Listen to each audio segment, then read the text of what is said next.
I'm Chili Dilly, the personality pickle. Hi, I'm Greg, and I'm a nerd.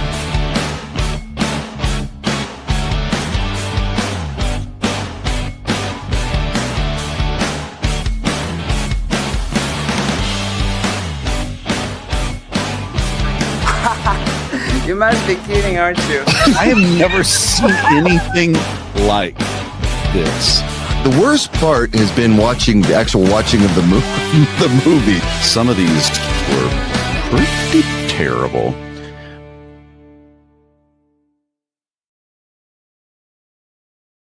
Battles with Greg and Eric. I want to say welcome to everyone joining us. If you're joining us for the first time on YouTube, Twitch, or Facebook Live, please do us a favor and what did we say last week? Smash that like and subscribe button. Smash it. You have to, because if you don't tell them to smash it, they don't know what to do. They've been trained by legions of YouTubers out there to smash that button. Drop a comment. It helps with the algorithm. Yeah, I guess. It works for me. We learned a lot in our time off between season 1 and season 2 about algorithms. Yes. About life and love. But what we want to get out of the way first is welcome to season 2. This is the first episode of season 2 of Box Office Battles with Greg and Eric. Had a little bit of a break, and now we're in the meat of the summer. It's sweltering.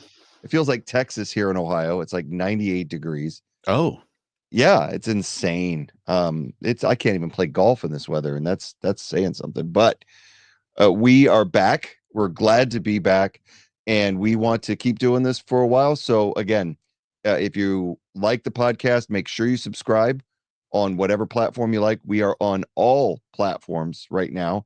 We are on Apple Music. We are on Spotify. We are on Pandora. We're on iHeartRadio.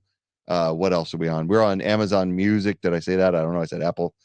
So make sure you subscribe. Subscribe to all of them, and then you'll get notified whenever we got a new episode going up. We also do the live streams. If you're listening to the podcast and you want to watch the live stream sometime, try to keep them to every other Tuesday.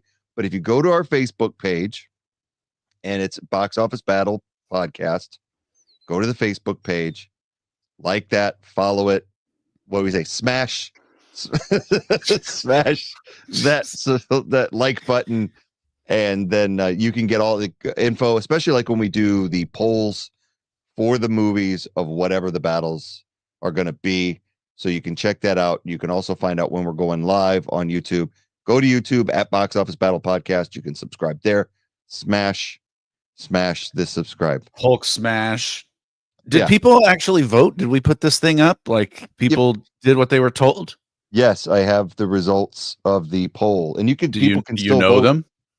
I do know them. Yes. So I'm not going to say. We'll find out. I feel like that is it cheating on my part? Powerful information that you have that you're not sharing with the rest of the group. Maybe you should go back on Facebook. I am that. Listen, of all the reasons for me to go back on Facebook, that ain't it. But I do have an uncle who never graduated from high school who's got some real strong geopolitical opinions. And so I might get on there just to see how all of this is Obama's fault. But I don't know. Well, it's great to be back with you for another season. We did a preview last week, kind of went over what we got coming up. And it's going to be a great season. We've got a lot of great categories, but now we're getting into our first category of the second season, and it is Greg and Eric's guilty pleasures.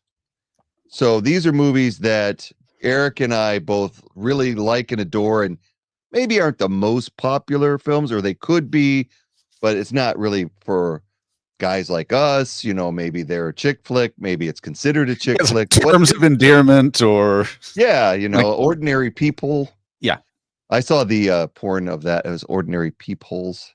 It's good, like glory hole themed. Yes, Ordinary Peepholes. If you ever see that, it won some awards.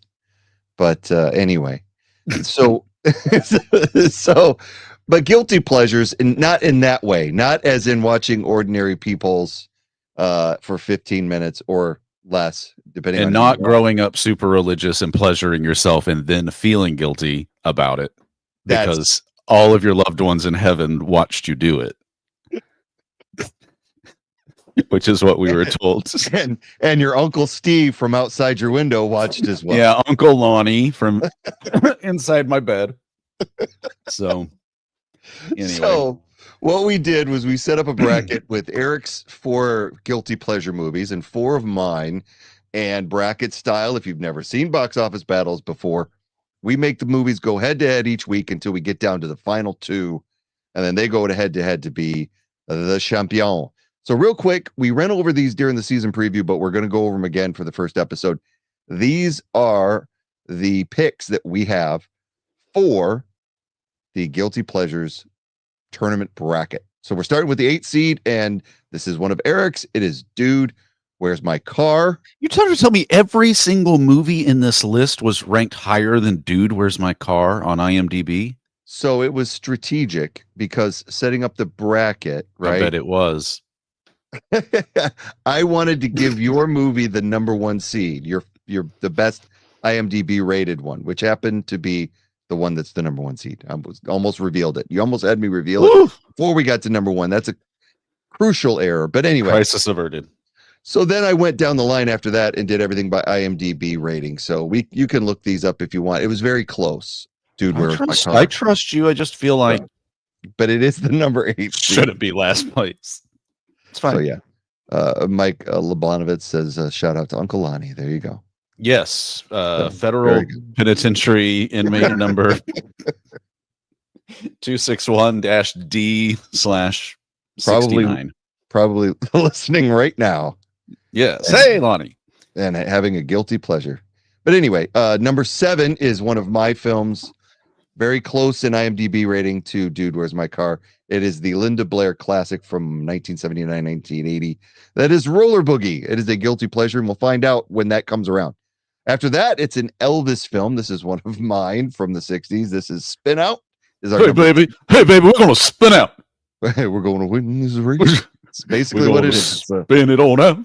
I think this is the movie where we're going to win this race comes from. I'm not sure. We'll have to watch it and find out. Number 5 is one of Eric's. This is Legally Blonde. He's already clapping for it. Yay. He's going to explain why this is a guilty pleasure for him when we get into it. Number 4 is The Devil Wears Prada, the number 4 seed, another one of Eric's. Number 3 is one of mine, near and dear to my heart. It is Deep Blue Sea, is the number 3 seed. Samuel L. Jackson and that lady, Cool J, and the lady right there that's about to be eaten by a shark that has hormones that makes it smarter. Number 2 is the Lonely Island film, Pop Star, Never Stop, Never Stopping. That's one of my guilty pleasures. Love this film. Not everybody likes it, but I certainly do. And the number 1 seed is Eric's, and is the highest one of all of these on IMDb, highest rated, and it is Moulin Rouge, the musical with Nicole Kidman and Ewan McGregor. Yes, not to be confused with the MMA fighter. But here's a look at the bracket and how it all shakes out. We've got the seeds for you right there. Moulin Rouge will go up against Dudes, Where's My Car? Pop Star will go up against Roller Boogie. Deep Blue Sea will go up against Elvis. Elvis against the Sharks. Cool. I love it. That could be like a new, like they had Abraham Lincoln Vampire Hunter. Yeah. Elvis versus Jaws. That would be awesome. You just take any 2 like pop culture references from 2 different points in time. Yeah. Put them together. Yeah. And now we've got Shakespeare versus dinosaurs or something. I don't know. Janine Garofalo versus Carnivore. Yes. What a random callback. Why was she on your mind? I don't know. She's always on my mind, actually. Well, that is nice. You should write her and tell her that if she's not doing. But I'm going to get on that script for Elvis versus Jaws. I think that would be great. Can we, if only Robert Shaw were alive and we could get him to do the film, it would be great. You live in a world where Chat GPT exists, so I think that this can be done quickly. We're going to find out. But tonight, in this bracket is the bottom left side that you see right there. We are going to have Legally Blonde versus The Devil Wears Prada. The 4 seed versus the 5th seed. We're going to kick it right off. Now, we're going to start with Legally Blonde. And Eric, I want you to explain to me, and I'll do the same when it's my turn. Okay. Why is Legally Blonde a guilty pleasure for you? Legally Blonde is the reason that we're doing this category. I did not know that. That is the reason I suggested it. Because, and as I explained last week, which was really fun, by the way, and it makes me realize that if we didn't have to watch all these fucking movies, like, just think about how great these shows could be. Because we didn't have to watch shit, and it was still fun. I also have a question for you. Okay. What do you call a Frenchman wearing sandals? I have no idea. Felipe Falapi. That's a guilty pleasure joke, dude. That's like Tell me if you liked it or you didn't like it. I liked it. Delivery. Where do you rank that? Okay, delivery was better than the actual joke itself. So I'll give you 6.5 for delivery, 5 overall. The Russian judge actually put down 4. So well, you throw out the top and bottom scores, so I think we're good. Exactly. Okay, so anyway, Legally Blonde is the reason we do this, and it is because throughout the course of daily life, perhaps I'm doing the dishes, and I don't know if you've ever heard of this, Greg. It's called an open concept floor plan. And so kitchen is basically in the living room attached to the breakfast nook where the stairs also go upstairs. Yeah, it's all real incestuous. And or maybe it's for people who hate walls, like Yes. literally don't want anybody to have any type of alone time. Just nothing load bearing in this bitch. So if I'm doing the dishes and watching television, or I'm folding laundry, generally speaking, I'm watching soccer. But sometimes, like right now, maybe there's not soccer on. There's not a lot of soccer on. So I might be flipping through the channels, and sometimes it'll be like on TNT, Shawshank Redemption is on. And I'm like, well, I'm going to watch Shawshank Redemption, whether we're at the beginning, middle, whether he's strolling up on a beach to Red working on a boat. Like, I'm doing it. Right. Sure. But it's not always Shawshank Redemption that's on. Sometimes it's Legally Blonde. And I will still just immediately get excited. Like, all right, Legally Blonde is on. And I'll, wherever it is in the movie, I would just turn it on and I'll just fold my clothes and I'll just laugh at the same old parts I always laugh at. And so that's what got me thinking about doing this category is like, I'm 47 and certainly I couldn't be accused of being the most macho of men, but I don't have much business enjoying a 2001 kind of girly centric comedy with Reese Witherspoon and Selma Blair, right? Yeah. But I do a whole lot. And so that was kind of the criteria for me and that also, spoiler alert, is how I'm going to make my decisions on this, because I want to imagine that I am doing the laundry and I turn the TV on and I'm scrolling through the stations, and which of these 4 that I chose is the one where I go, yes, the most, right? So, because all of them I will be excited to see. Oh, gotcha. What are you wearing when you're doing the laundry? I have a maid outfit, but it's not French maid like Felipe Falapi. It's well, I live in Texas, right? So it's a sombrero. A sombrero with a loincloth. Yeah. So well, everything's dirty, so it's all in the laundry. So I'm, just wondering. Okay, not every laundry that gets done, and maybe you don't know this. Maybe you don't do the laundry. I really don't. I'm doing the laundry in your fantasies. Yeah. Oh, okay. I mean, well, that makes one of us. Did you not get that anyway? But yeah. So, all right. So you've explained it. I watched this back when it first came out. I vaguely remembered it. I enjoyed it. I remember that.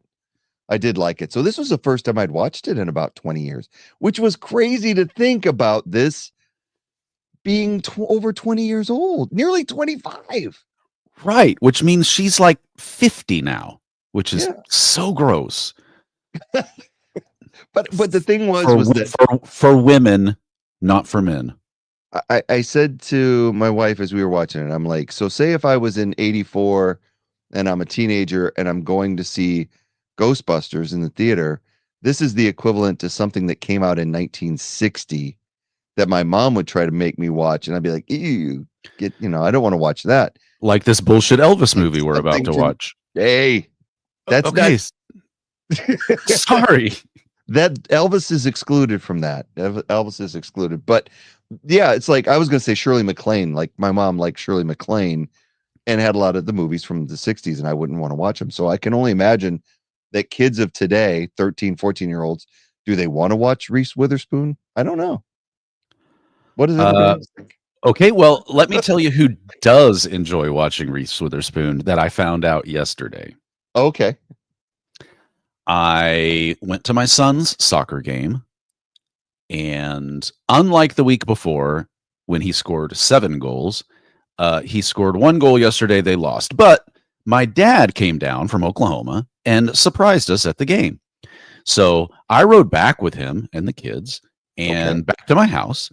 And we were just sitting there visiting, and he said, we're talking about some work stuff and some other stuff. And he said, well, what are you doing for your podcast? And I said, well, we're actually getting started tomorrow night. We're watching Legally Blonde and Devil Wears Prada. It's guilty pleasure movies. And Dad says, I've never seen Devil Wears Prada, but I really like Legally Blonde. And I said, and my dad's 79. And gay. And very, very gay. He likes singing in the rain. So, me and my brother are just miracles of closeted homosexualism. Your mom was a beard. It's okay. They have occasionally one squirts out, and maybe that's why none of us talk to my mom anymore. Who knows? But I'm sorry. he was like, he said, yeah, I love Legally Blonde and I love Reese Witherspoon.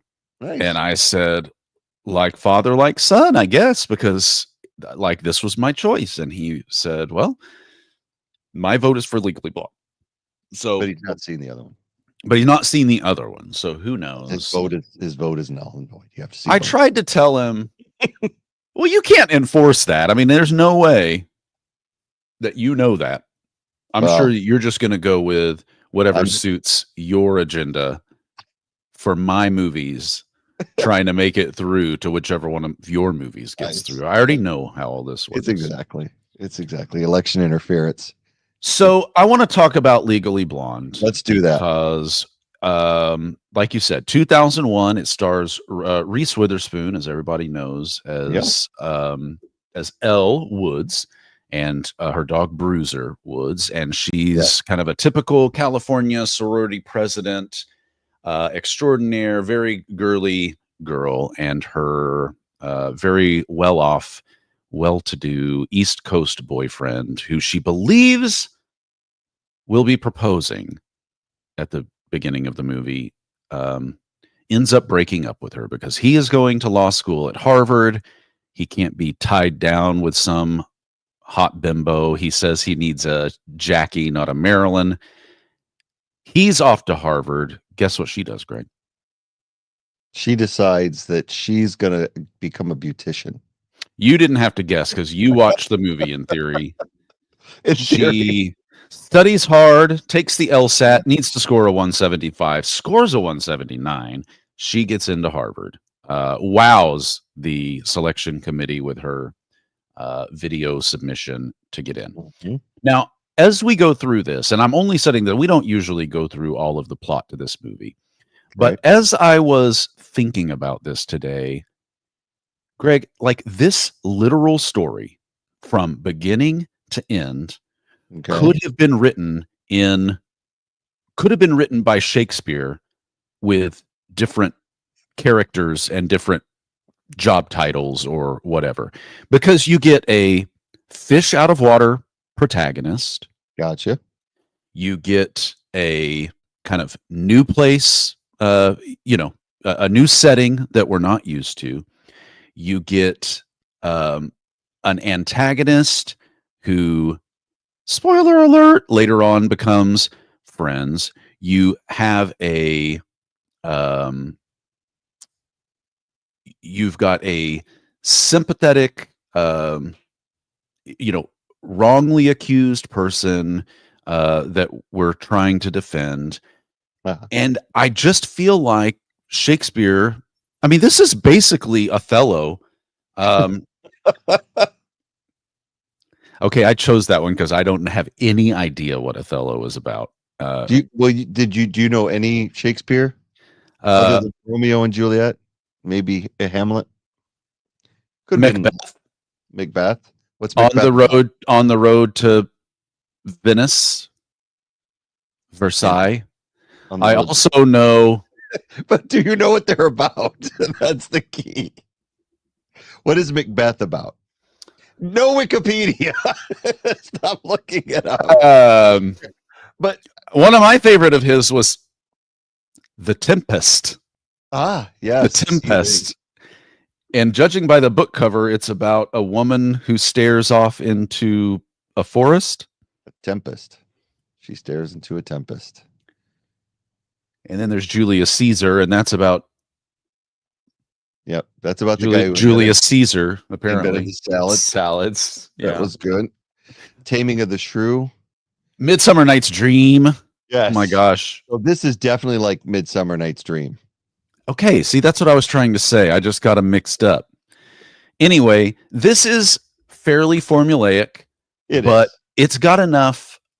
I mean, so for something to be as enjoyable as this is for someone like me who probably shouldn't probably shouldn't enjoy this. Right? Just let me look over here for a second. It has to have some heart. And Elle Woods is this incredibly optimistic person throughout, people doubting her, people inviting her to a party and telling her it's a costume party, and she shows up and she handles it gracefully and with great aplomb. She had two great aplomb in her costume. Yes. I like that part whenever I am folding laundry and I miss it. That was so sexist of me, but you know, like, damn. I didn't put it in the movie. Or I didn't put it in Bridget Jones' Diary either, which happened as well in that movie. The same thing. So this is like a trope, right? Because I was thinking of this, the inviting someone to a party under the auspices of it being a costume party. Ha ha, it's not. Ha ha, you're the only one in a costume. Ha, I used to do that. I used to do that all the time in high school, except I used to do the opposite. I would invite somebody to a costume party and not tell them it was a costume party. Burn. That, I mean, how silly they looked showing up in ordinary clothes. Oh, how we laughed. But that's what I used to do. What a sucker. Just to change it up from the regular. Nice job looking like a regular person, sucker. No, but I hear what you're saying. The movie, I will say this. It is, like you said, formulaic. It follows the conventional, even for like 2001, going back into the 90s, hell, going back into the 80s. 2001? What do you mean? Outer space movie? No, I'm talking about the year it was made. Oh. And I'm talking like, this has nothing to do with that. Yeah, but it would be interesting if we had Elle in outer space going up against Hal the robot. Elle versus Hal. I'm going to get on that script too. But no, I'm saying in the year 2001, these type of movies were cranked out a lot. I mean, American Pie, Old School.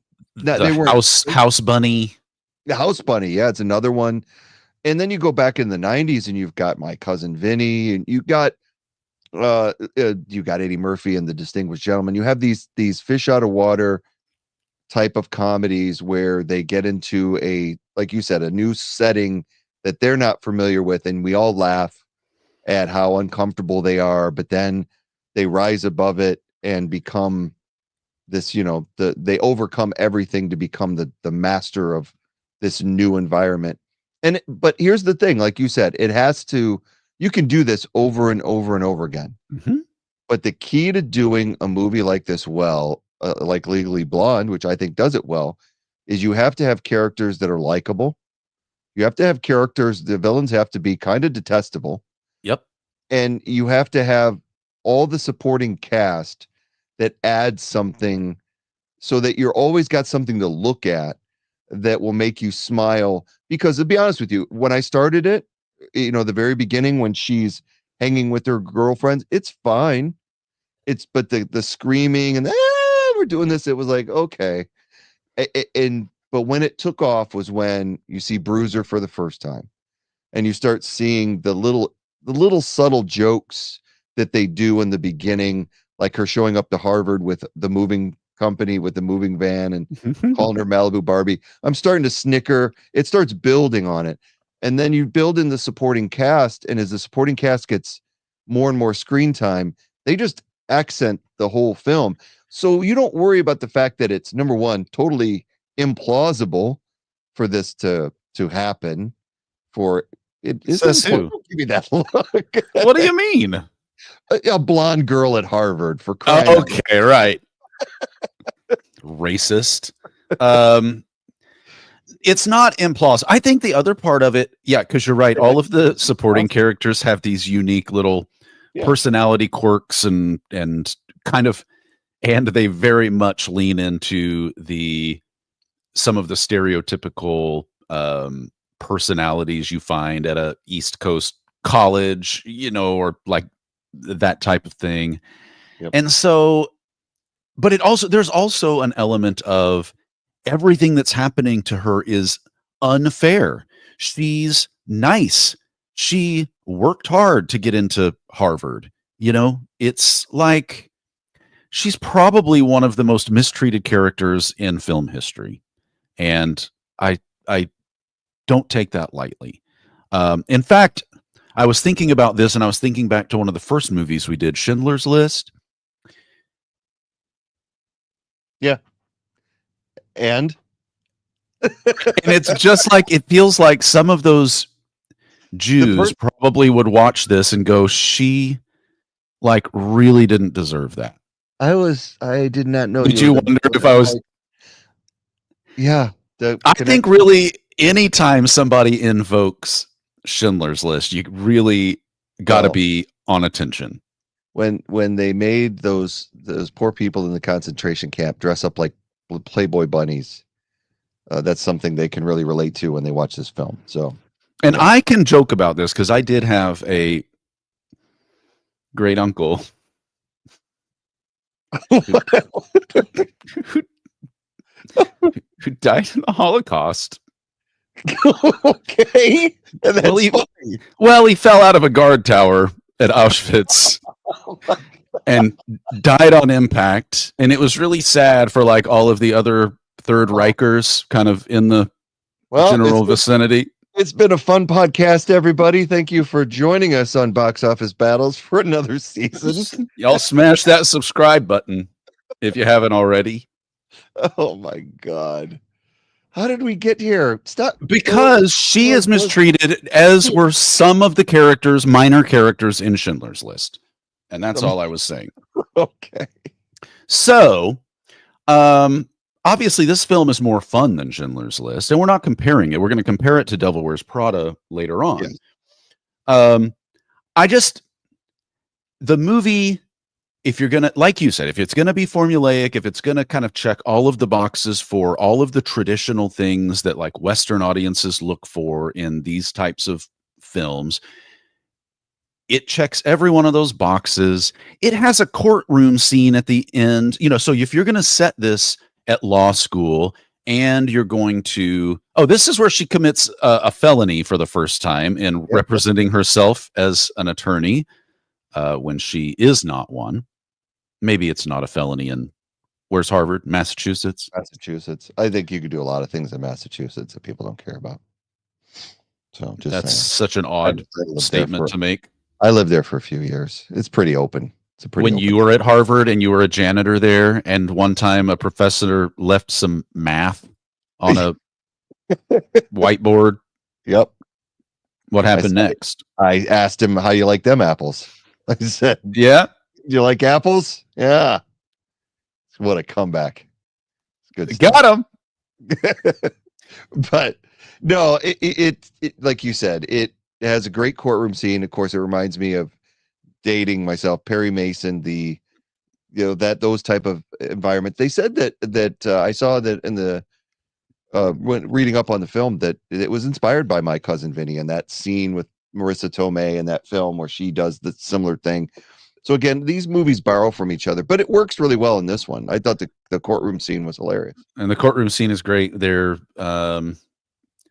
cross-examining the very lower right corner here. Obviously, gay pool boy, but he is claiming that he is straight and was having an affair with the accused. And they get him into a line of questioning and ask him, how long have you worked for? Whatever. 6 months. Well, how long have you having an affair? Well, 3 months. What's the name of your boyfriend? And he goes, Chuck. Yeah. And he goes, oh, sorry, I thought you meant friend. He's just a friend. And then Yeah. they pan over to the courtroom audience, and Chuck stands up and he goes, you bitch. Storms out. I laugh every single time that happens, Greg, and I know it's coming. That's the good old Bugs Bunny rabbit season, duck season trick where they just keep firing things at you. Yep. Rabbit season, duck season, rabbit season. Yeah, gotcha. And Elle Woods, Yes. who in a matter of months goes from kind of ditzy, college sorority president. She is now the lead attorney, and she uses her knowledge of getting a perm to get her client acquitted of murder. And Luke Wilson is there, not the Wilson brother that goes, oh, wow, all the time. Yeah. The other one, the one without the fucked up nose. He kind of just seems very dull to me, Luke Wilson. Is he still alive? Does anyone know? I believe he is. He was good in Old School, but again, he plays the same type of character. Yeah. Now that you mention it, the character in Old School, they're very interchangeable. Idiocracy was really good. Yeah, he was good in Idiocracy. Oh, he's from Dallas. Did you know that the Wilsons are all from That Dallas? explains everything. That he's so dull. Yeah, that explains. It's too it all. hot here to be anything but dull. But yeah, he's there. He not, this weird thing, now that you mention it and looking back on the film, he's supposedly the love interest, but there's no spark there in that film. Do you notice that? Like, I don't notice him like sweeping. He's very passive and, hey, I'll do whatever you want. I don't get that from him at all. I think you're being a hater. And we should probably get into all of the reasons why. Are you jealous of him? No. Do you think he has a bigger penis than you do? It depends on how tall he is. He's 5'4". Oh, then definitely not worried about that. I got him there. Wait, if you're tall, you're. That's the way I look at it. I thought it was the size of your like wrist to your middle finger or something. Yeah, and your body is proportionate. I hope that means hard, because I don't Christ. know. You need to see a doctor if not. But yeah, no, I don't have any jealous tendencies to him. I just now that I look back on it, I didn't find him to be a great chemist, have a great chemistry. Okay, but did you ever see Legally Blonde 2, Red, White, and Blonde? No, but I did add it to the list. I don't think I've ever seen that. Well, I was like, I'll watch it. I'll watch it after this one. Yeah, I mean, no, I'm not saying it makes the movie bad. I think he's kind of an afterthought because the whole movie she chases her ex-boyfriend. Well, kind of. Up she until about the beginning of Act 3, she's still. Are you hungover? No. I just Why are you love, drinking? Why are you drinking Gatorade? I love Gatorade. Did you have a tough workout today, I did. bro? I did. Yeah, me too. I made some gains. Is that how you say it? You I don't make making my gains. I heard that word. I heard that once somewhere. It's with a As Z. I, as I gains. as I passed by a gym. You know what a zombie vegetarian eats? Grains. Good Lord. Oh, good Lord. You got Grains. the dad joke almanac sitting in front of you right now. That's good. No, I just think Felipe Falapi and You got a million. grains That's very are good. pretty good. All right. Thank you. Thank you. So let me ask you a question. Okay. Can you see why this would register for me as a guilty pleasure movie? Like, now that I Sure. explained to you the category and my criteria, and now you've seen the movie, Yes. like, that kind of comes together in a way that rationalizes where I'm coming from. Yes. I totally agree that this is a extremely guilty pleasure movie. I felt that way watching it. I felt guilty. I was checking my windows, making sure nobody saw me watching it. No, I'm just kidding. Actually, I really enjoyed it. I'm not going to lie. I hadn't seen it since it came out, and I liked it then. I thought it was guilty pleasure for the reason of the plot being so over the top. Doing research into the film, I didn't realize that this was kind of autobiographical, that this girl that went to Stanford Law overcame being a sorority queen to be able to get into Stanford Law and kind of encountered these same type of prejudices and did a book on it, and that's what the movie's based on. Didn't know that. No shit. Yeah. See, apparently you didn't either. But No, I didn't. so the thing is that when I saw that it wasn't as implausible as I thought. Granted, the rest of the movie, I mean, they string everything. There's so many convenient plot devices and everything, but in the bottom line, there's so many likable things that make the move that carry the movie along. It's just got too much of. There's no downers in the film. Even when she's being mistreated, it's passable, and then she bounces right back, and something funny happens. Something funny happens because it's a comedy movie, Greg. So that's Is part that how of that? it. Yep. Well, Oh, by the way, we do have somebody who thinks Felipe Falapi is a really great joke. It's our good friend Claude. Claude Debussy. Isn't that a famous composer? Yes. Claude Debussy. I will say agree for the circle. He's got to look it up now. Well, Eric again hits Wikipedia. So the our listener that just chimed in is Claude D. I think it's D. Bussy, 69, which is great. Thank you, Claude Debussy. He likes Eric's flippy floppy, and he thinks it's really great. Claude Debussy was the first impressionist composer, although, Greg, a lot of people don't know that he vigorously rejected that term. And he's one of the most influential composers of the late 19th and early 20th centuries. You heard it here first on Box Office Battles, where we talk nothing but about 16th century composers. He was born in 1862, and Greg, I hope you're sitting down for this, because sadly, he did pass away in March of 1918. So just before the end of World War I. Almost got to meet him. I had tickets for his meet and greet. So it didn't happen. He's a handsome guy. Yeah. So yes, that joke is good. Thank you, Claude. And Claude 69 too. If you liked the flippy floppy joke, smash that like and subscribe button, and make sure if they're here, we got more coming. Yeah, that's right. So listen, Legally Blonde is great. Every single time it comes on TV, I know I'm going to be entertained, uplifted, and Greg, at the end of it, I'm going to see the world in a little more joyous and positive light, because that's the effect that Elle Woods has on me personally. Yeah, that makes a And- difference. And all of us. Yes. I mean, it would be nice. And I think I often am jealous of people who kind of just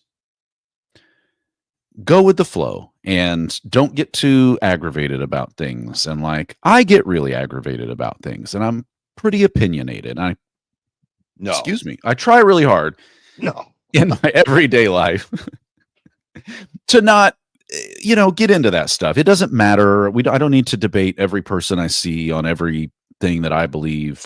It's just not worth it. And it's never made any relationship that I ever had better by arguing with somebody over shit like that. So, Yeah. But there are people who are just kind of eternally optimistic, and I just think it is probably a great way to live. I'll never experience it because I'm too mad at everything all the time. But I can imagine that under the right set of circumstances, I could just be happy. Okay.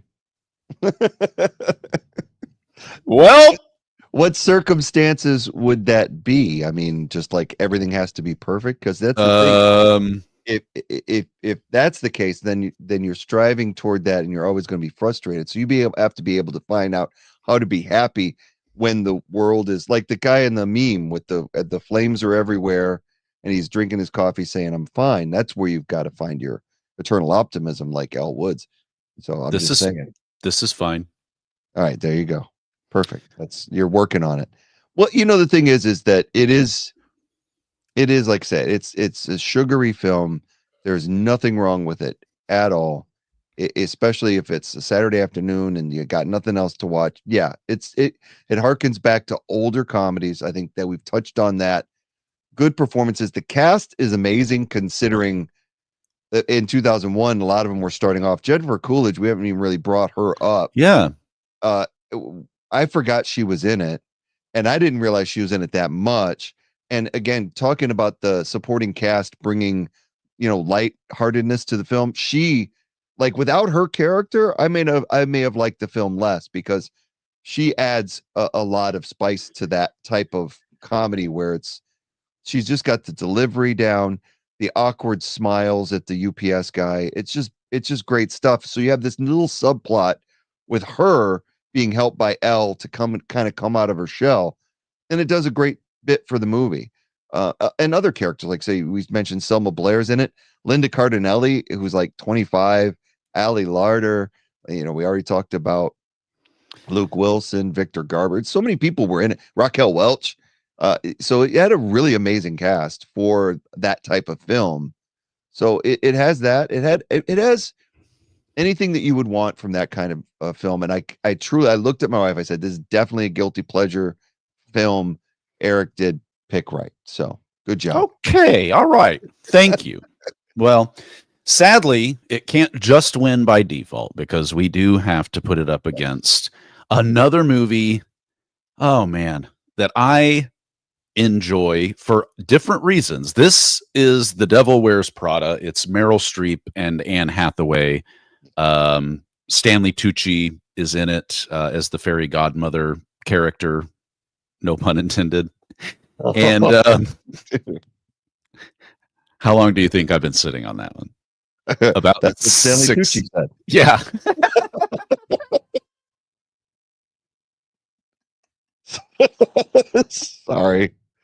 Sorry. First thing that popped into my head. Sometimes that's a problem. Oh, it is a problem. How long do you think I've been sitting on that thing? And so when this one, so let's just go back to the circumstance. I'm folding laundry. I turn the TV on. I scroll down and I see Devil Wears Prada. I'm going to do the same thing. I am going to stop and I'm going to watch it from wherever it is in the movie to the end. But for vastly different reasons than Legally Blonde. So actually, I want you to take the first crack at this one, only because you had not seen this before. I had never seen it. But you had heard of it. Yeah, of course. Yeah, I knew of it, knew of the book. It just when it came around, it was one of those. I think that if we rented it, we didn't go see it at the movie theater, of course, because I didn't see it. But my wife may have watched it without me, and I kind of maybe caught a couple minutes and went, eh, eh. I'm not, I didn't feel like watching it. I don't know fashion or high fashion. I was never You into don't say. unlike your father. But anyway, I'm not a big fan of that kind of stuff. So I just never had an interest. So this was like, I was kind of cool. I get to watch something I've not seen that is kind of considered a pretty decent film. So let's check it out. And so I watched it on a Saturday night, and I had sat on my porch and had a couple of bourbons, had a nice cigar, got loose, ready to laugh. Oh, And I should have told you. yeah, I was ready to laugh.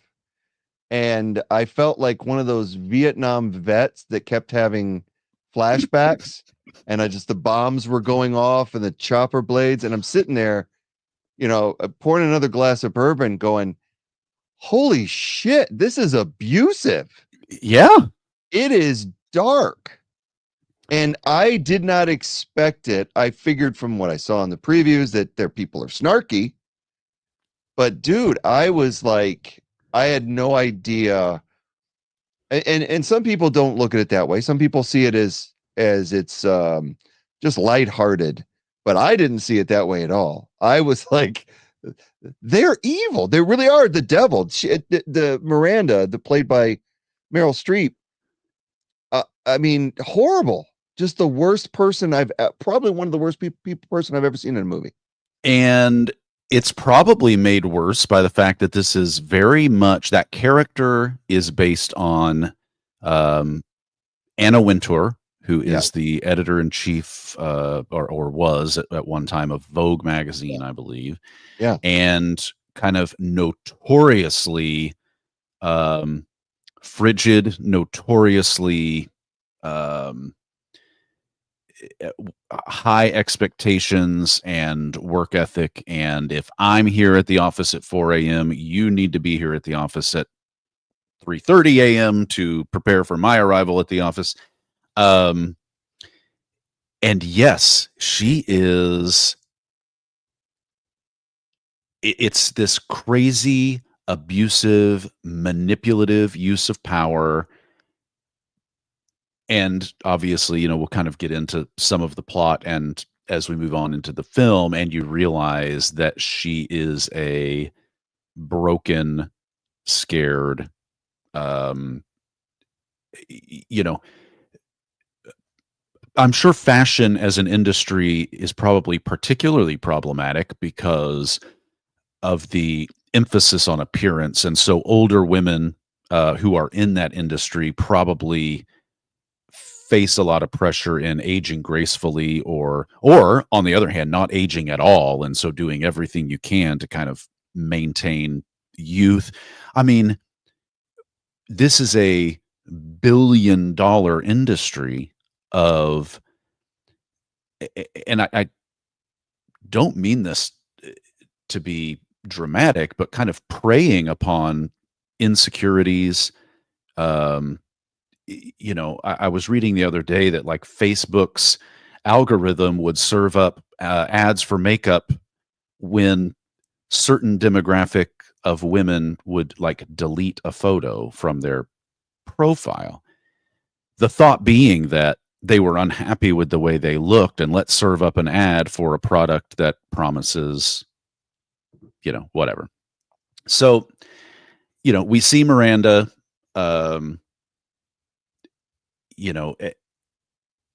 she's still horrible, but she's kind of this tragic figure, right? She's our antagonist, and we learn later on that she's not just mean for mean's sake. She's mean because she's actually a miserable shell of her former self, I would imagine.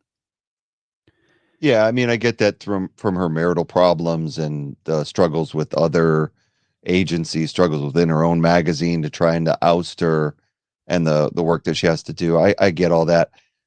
it was one of those things that maybe I went in with the wrong mindset. I'm sure I did, because I was thinking, like I was thinking more Legally Blonde-ish, and it's a far cry from Legally Blonde. On the surface, you would think that these are both movies made primarily for women, one about the fashion industry, one about a girl who loves fashion, that there would be some similarities. And really, it where Legally Blonde takes a premise that is on the ludicrous side and plays it for laughs and plays it over the top, Devil Wears Prada takes a kind of realistic premise and doesn't play it so much for laughs as plays it for a realism and using actual dialogue. So it, to me, and it reminds me, as a comedy, it reminds me more of when we did Slapshot. We did the sports comedies, Mhm. where Slapshot was a lot more darker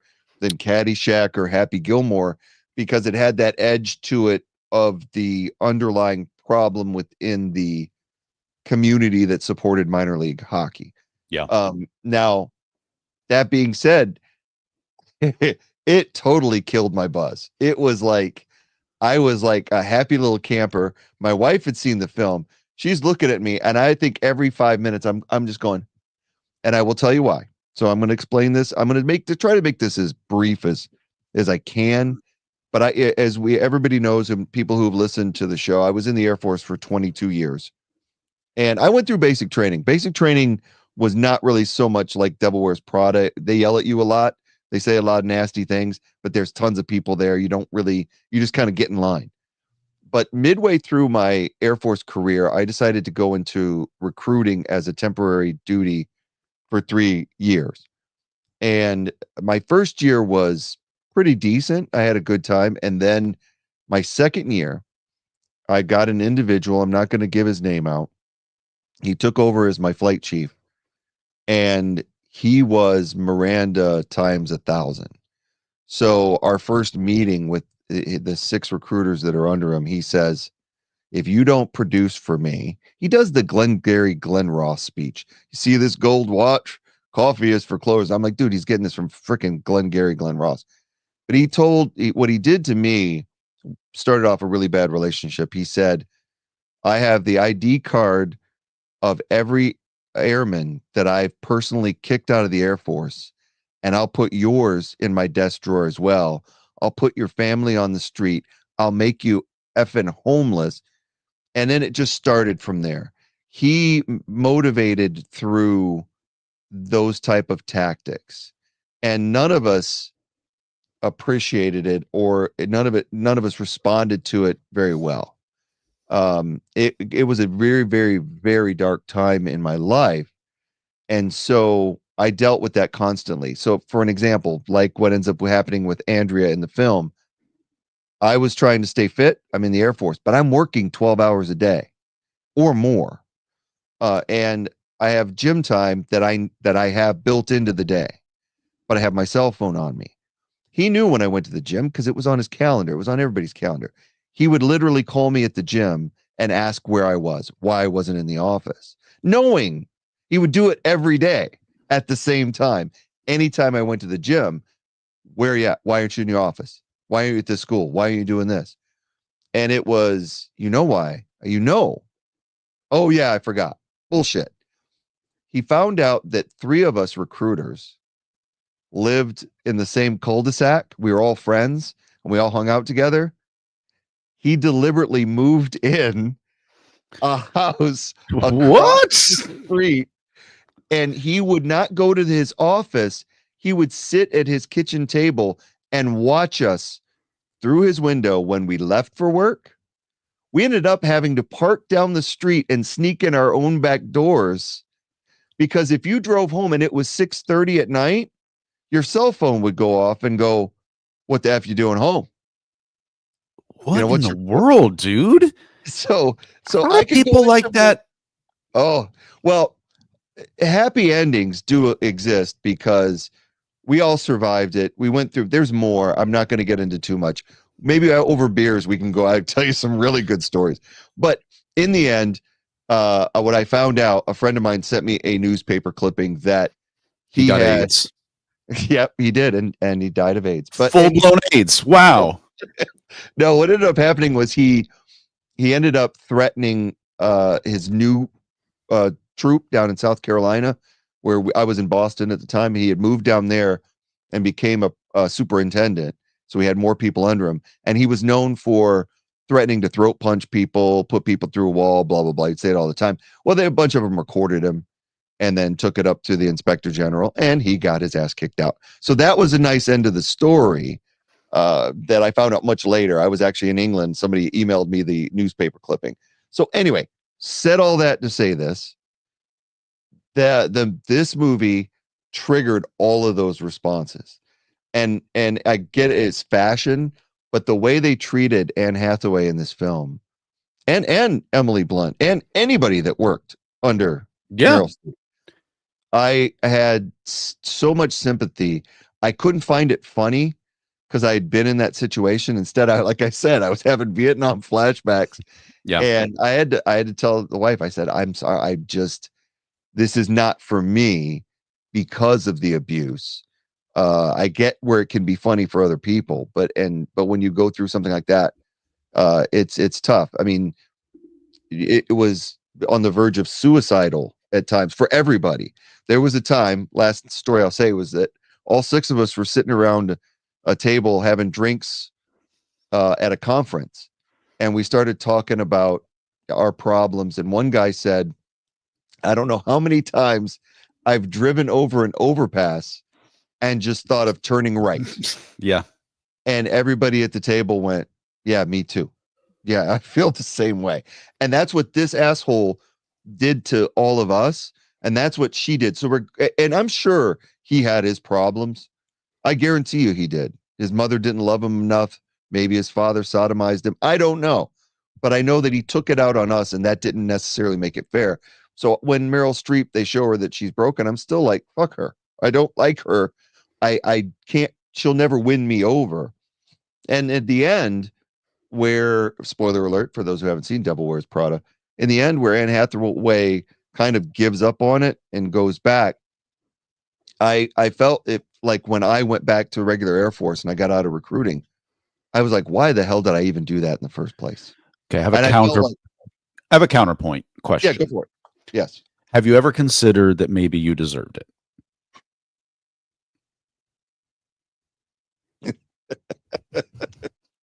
Maybe a little.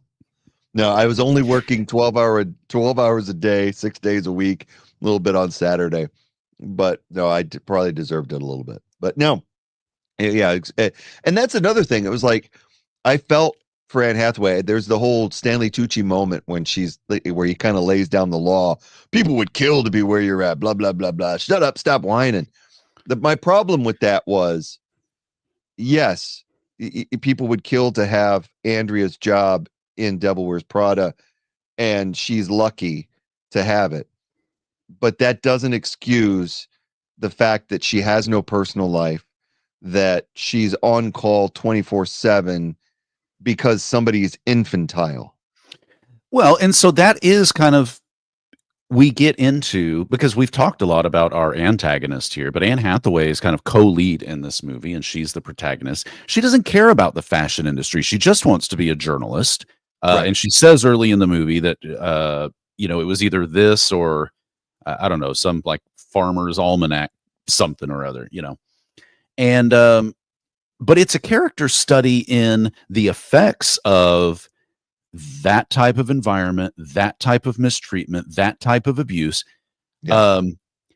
And like you said, Miranda does this to everybody. I put that screenshot in there because you see in this moment the power that she wields over an entire industry of designers and fashion, because this guy is really excited to show his spring formal collection, and all she does is kind of move her head down and furrow her brow, and he knows it. He senses it immediately and rushes the models off the stage, and it's just kind of this big to-do. But we watch Anne Hathaway's character kind of start out kind of ignorant to what's going on, and they explain a lot of fashion stuff to her. There's a scene she's wearing a very plain blue sweater, and they kind of purses her lips. That's right, Mike. Yep. And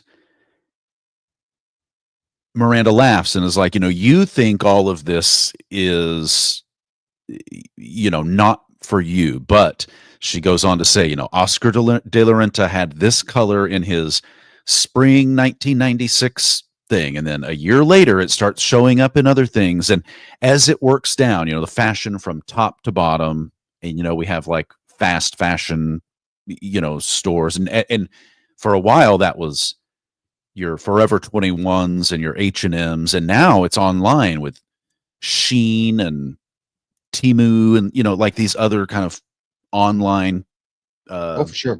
Yeah. And so that part I find interesting.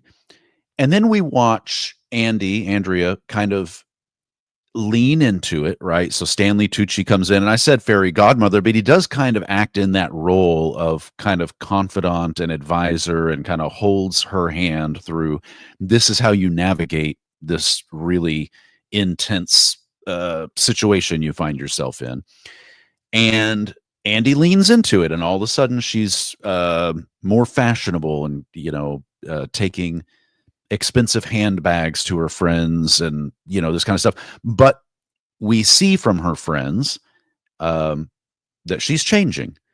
She's got this boyfriend who made her a grilled cheese that has $12 worth of Jarlsberg in it. Oh, Jarlsberg. I just want to kick him in the fucking teeth every time he says it's got $12 worth of.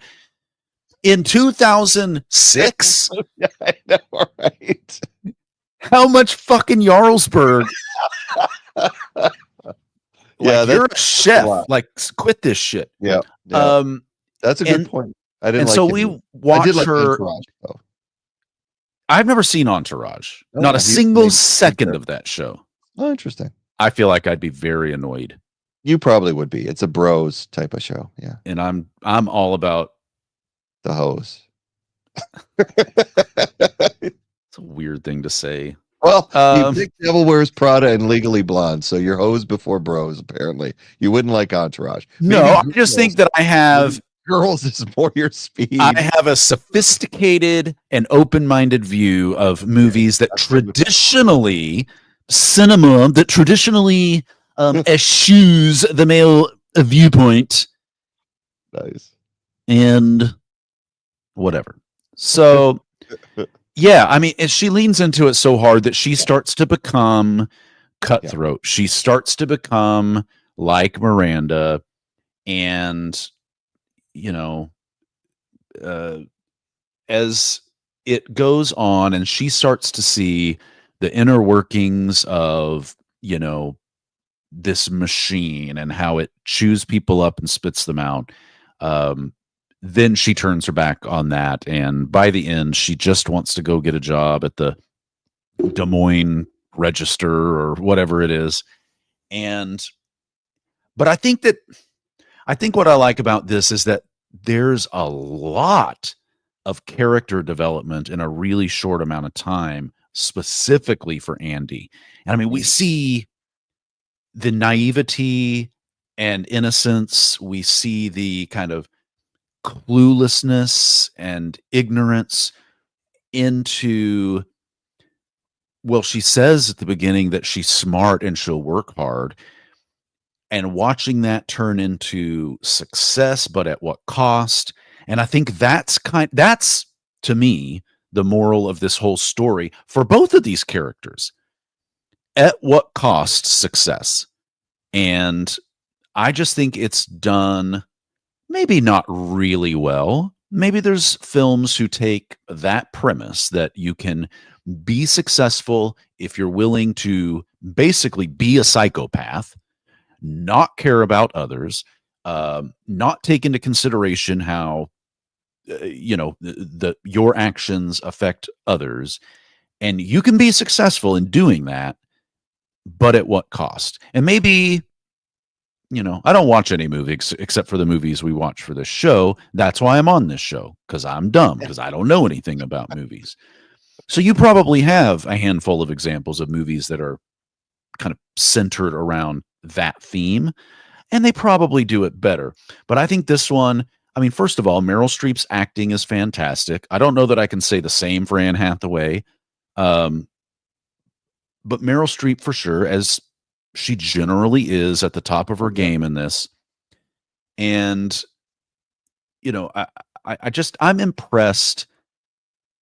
Even if it's an average movie, I'm impressed with that in an hour and 49 minutes, you can have that much development and kind of that much exploration into that complex topic. So, Right. I mean, that's kind of why I picked this one. It's why I always enjoy watching Devil Wears Prada. I'd watch it again tomorrow if it came on TV. It's interesting. Yeah, and again, so all I can say as far as in response, because you make great points, and I agree with all of them. I think that I thought Anne Hathaway was great in it. I thought Emily Blunt was great in her role. Mm-hmm. She comes off as very snarky, and then just like with Legally Blonde, they become friends in the end. Even though I thought that Anne Hathaway or Andy should not have been guilty shitting all over Emily because Emily shit all over her. Why should she worry whether she gets to go to Paris or not? But whatever. So, but it was one of those things where I thought everybody in it was great. I thought the performances, I thought that the story itself, like some people could watch this and see somebody that's just overworked and always like can't have a moment with their significant other because the phone's always ringing. And somebody sees that and it's just a movie, but it touched such a nerve. It did it very well, where every time she could not relax, I couldn't relax. So, like I said, my Saturday night was kind of went down the shitter because I was all smiles, and then halfway through the film, I'm like, "Is this gonna?" And my wife's like, "No, it does not get any better. It does not. In fact, it probably is going to get worse." Did you? The abuse? How many bourbons did you say you had before you started? 3? I think I had 2 and a cigar, and then I was on my 3rd watching it. And when I say bourbon, that much in a glass. So Okay. So, I mean, by that point, did you expect to see like an actual devil wearing Prada clothing? Like, do you think maybe it was a confusion? It would have helped. It would have helped. No, it's just like I said, it was like at the moment, and that's a testament to the film because it's very effective being a comedy drama and putting me in that place and I feeling like I couldn't escape. Being in a similar situation, it was either I got kicked out of the Air Force or I did what, I had to buy in. And I did. I bought in full force. And when I left, I will say this, similar to Andy, when I left recruiting and went back to the regular Air Force, after being through that, I knew that I could do anything at any job because I did that. And I was able to live through 4 years of it, technically 3 under this individual. And I felt more empowered. However, it took me a long time to trust anybody that was over me as far as a supervisor. I didn't trust. I had like what I call the whip puppy syndrome. Like you beat a puppy so many times, you barely move by it, it's going to flinch. And that's kind of how I was in the workplace, where I just kept my head on a swivel and did what I was told. And it really created a lot of stress in my life.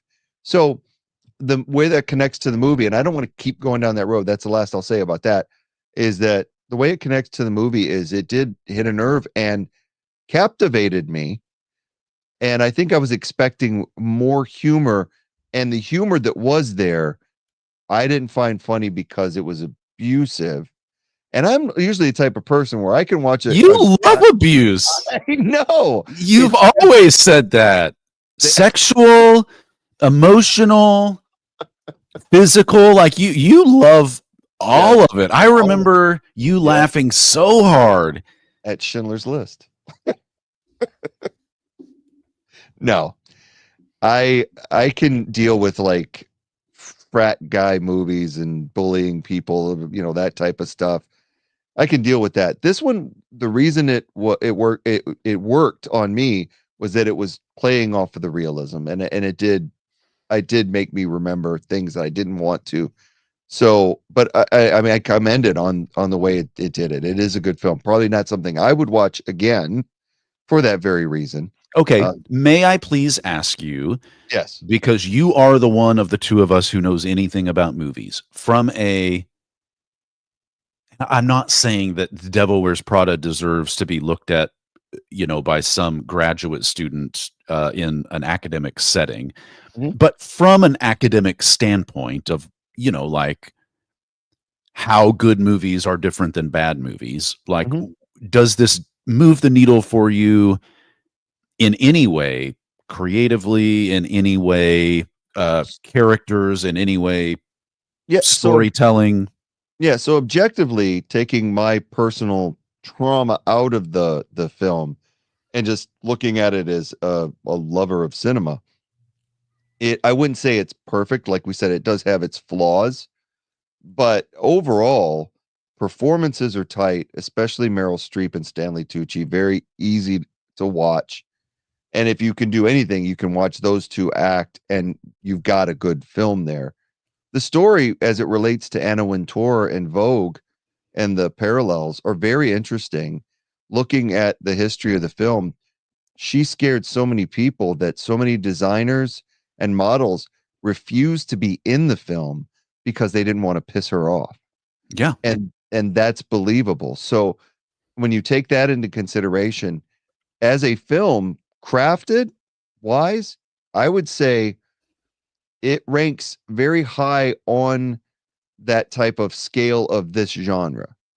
And like we said, there's a lot of redemption arc movies. There's so many movies where a lot of times it's the dad who works too much and ignores his kid, and the kid's, going through problems and troubles, and then they end up on an adventure, and the dad becomes a hero again.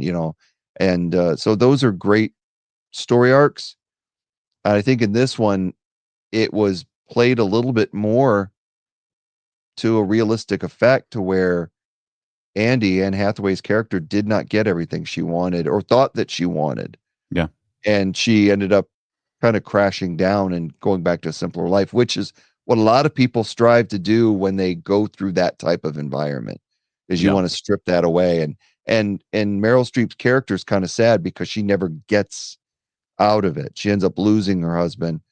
Don't know if she's going to get custody of her kids. It's very sad. And so it's effective. As an objective observer, it's an effectively well done comedy drama. Okay. Well, I appreciate the insight. I I don't know that there's much more to say about this one. I mean, I think I agree with you. I enjoy it. I don't have the same, experiences with problematic superiors that would tint my, viewing of it.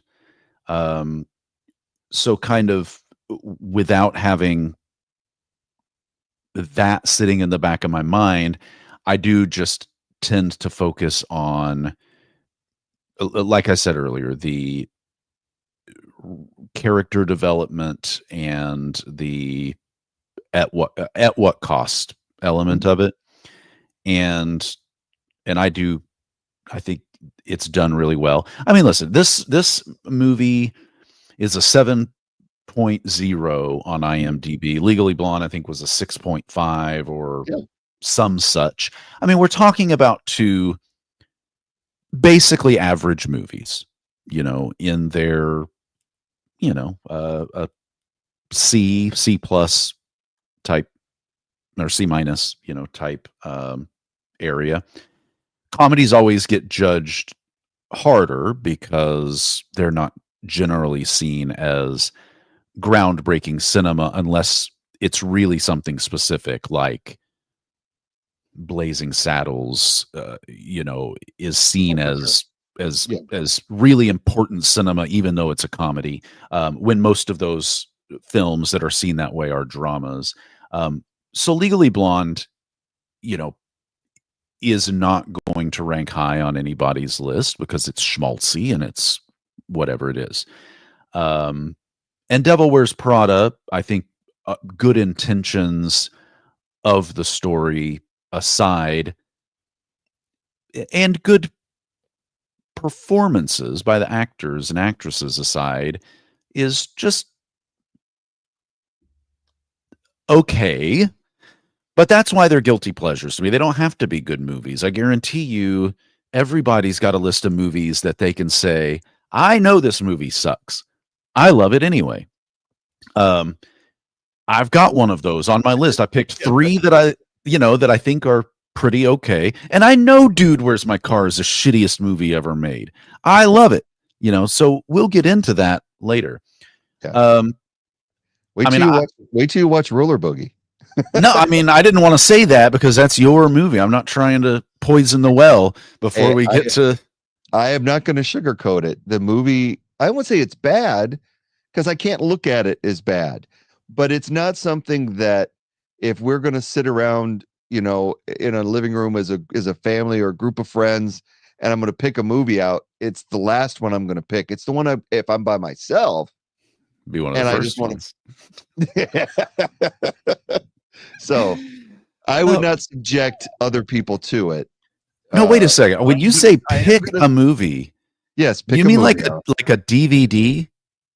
No, you can do it with streaming. Just pick a movie. The old days, yes, you could pick a movie. Do you own DVDs? I do. I own Blu-rays and 4Ks, yes. You have like a DVD player? Yes, I do. I have a 4K player. I have a 4K TV, super high resolution. I have a 8K okay. UHD TV. That's nice. And an 8 gig player. I know what UHD stands for. Ds.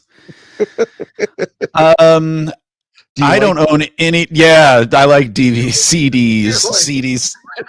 Nuts. Do you like UHD?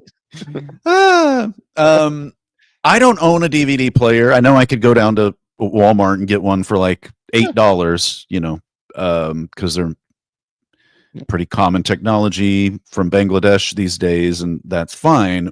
Yeah. But I don't own any DVDs, and I don't really. I mean, do you have like a DVD tower like in your living room, like it's furniture? I will take a photo and show next episode what my DVD collection looks like. I have and it's in those towers. It's in a shelf, just a little shelving unit where they're all lined up. You remember that though? Remember we used to decorate like our dorm rooms or apartments with fucking towers of DVDs. Those are CDs you slide in like that. These are more lateral, like the old VHS used to put on a shelf. That's on a shelf. And the 4Ks, I collect the ones that I really, really like. Like I just got the Sean Connery James Bond series on 4K because I love those movies. So we just watched Dr. No the other night on 4K. It looked great. It's amazing. Oh, they upscale it or whatever? Or they? No, it's in 4K. Yeah, they take the original negative, yes, and it's put into ultra high def. It's science. Michael Bobovitz just asked if I had a laser disc player. No, I do not. One of those giant. Yeah, I do not have one of the big giant laser disc players. Betamax or yes, exactly. So, but no, I do have 4K. I enjoy it. I have Jaws in 4K. It's awesome. It's amazing.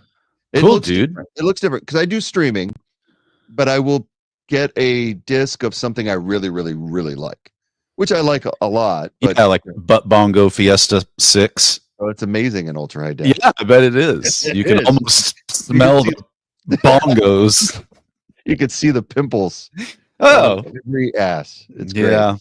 But so to your point on these two films, because we're going to get ready to vote and see which goes on to the next.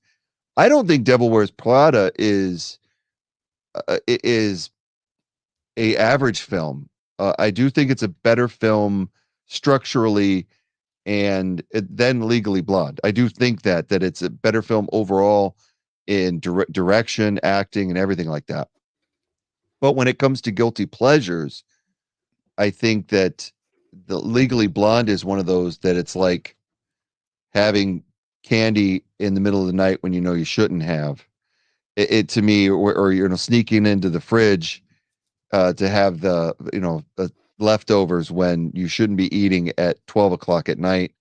That's what Legally Blonde is. And so you walk away, yeah, you're a little guilty, but man, that eating that whole chocolate cake was pretty damn good.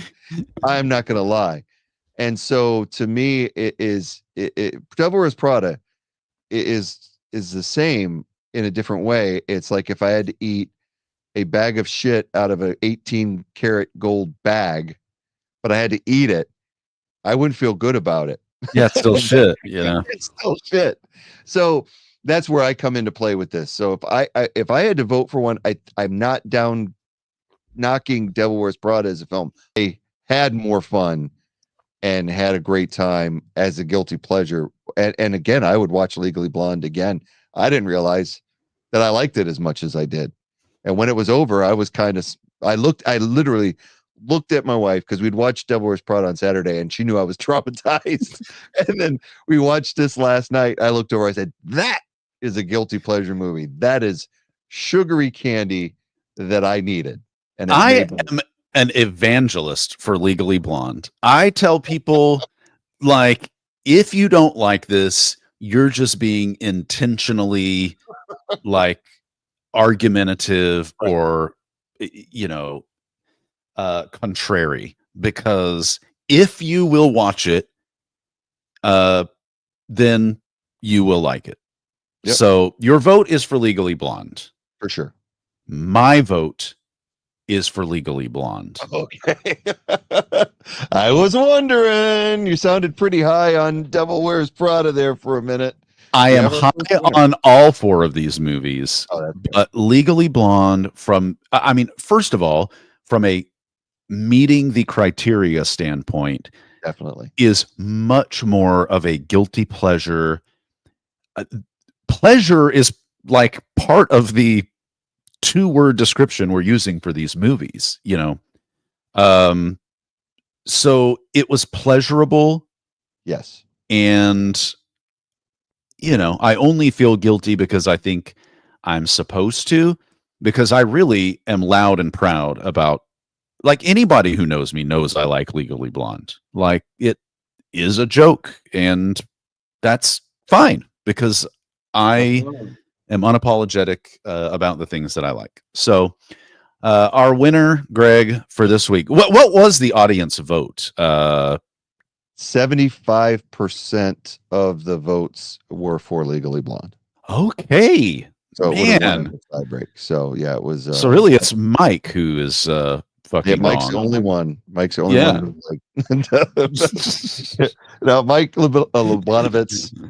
I always get tongue tied when I try to say his name. I wonder if I'm the only one. Maybe you should stop. He doesn't want you saying his name anyway, and you keep doing it. We're gonna have Mike on in our next category. No. Okay, then the one after that. I mean, that sounds great.